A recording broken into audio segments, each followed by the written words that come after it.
একটা বিষয় কি যে আমরা যেহেতু ভালো করছিলাম না এবং সবার এক্সপেকটেশনটা ছিল যে আমরা ভালো যেন করি, এবং তারা যে জিনিসটা করেছে আসলে আমি তাদের দোষও দিচ্ছি না।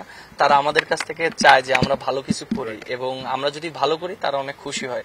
দর্শকরা হয়তো অনেক কথা বলেছে, বাট জিনিসটা আমরা পজিটিভলি নিয়েছি। আমরা দিন শেষে মনে করি যে তারা যে মাঠে খেলা দেখতে আসে, টিভির কাছ থেকে খেলা দেখছে, তারা চায় বাংলাদেশ টিম জিতুক, আমরা ভালো খেলি।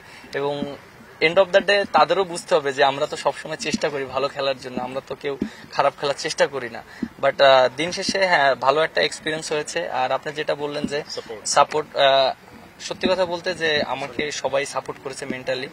অবভিয়াসলি ফ্যামিলির মানুষ অনেক সাপোর্ট করেছে, এবং ক্রিকেটার যদি বলেন আমাকে পার্সোনালি, আমাকে তামিম ভাই ফোন দিয়েছেন, উনি ক্যাপ্টেন ছিলেন, উনি বলেছেন যে এই টাফ টাইমে অবশ্যই ভালো কিছু হবে। এবং মাশরাফি ভাই আমাকে ফোন দিয়েছিলেন যে যেহেতু যে ক্যাপ্টেন, উনি তো অনেক সাকসেসফুল ক্যাপ্টেন এবং কিভাবে করেছে, এবং আমাকে অনেক উৎসাহ দিয়েছেন। থাকলে কি করতে হয় সেটা কি বলেছিলেন?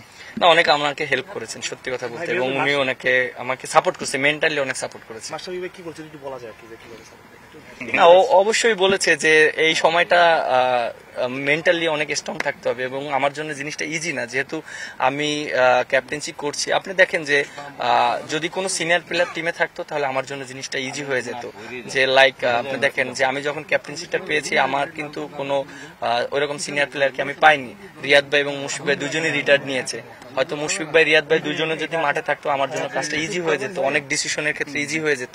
সো এখন কিন্তু আমার জন্য অবশ্যই অনেক টাফ সময়, বাট আমাকে একটু সময় দিতে হবে, সবার একটু ধৈর্য ধরতে হবে।